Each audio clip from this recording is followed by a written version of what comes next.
இறைவாக்கினர் எசாயா நூலிலிருந்து வாசகம். அதிகாரம் 61, வசனங்கள் 9 தொடக்கம் 11 என் மக்களின் வழிமரபினர் பிற இனத்தாரிடையேயும் அவர்கள் வழித்தோன்றர்கள் மக்களினங்கள் நடுவிலும் புகழடைவார்கள்.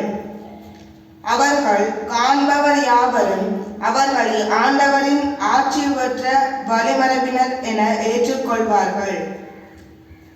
ஆண்டவரில் நான் பெருமகிழ்ச்சி அடைவேன். என் கடவுளில் என் உள்ளம் பூரிப்படையும். மலர் மாலை அணிந்த மணமகன் போலும்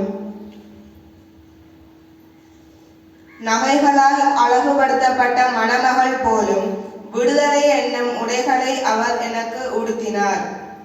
நேர்மை என்னும் ஆடையை எனக்கு அணிவித்தார். நிலம் முளைகளை துளிர்க்கச் செய்வது போன்றும் தோட்டம் விதைகளை முளைக்கச் செய்வது போன்றும் ஆண்டவராகிய என் தலைவர் பிற இனத்தார் பார்வையில் நேர்மையையும் புகழ்ச்சியையும் துளிர்த்தலச் செய்வார். இது ஆண்டவர் வழங்கும் அருள்வாக்கு.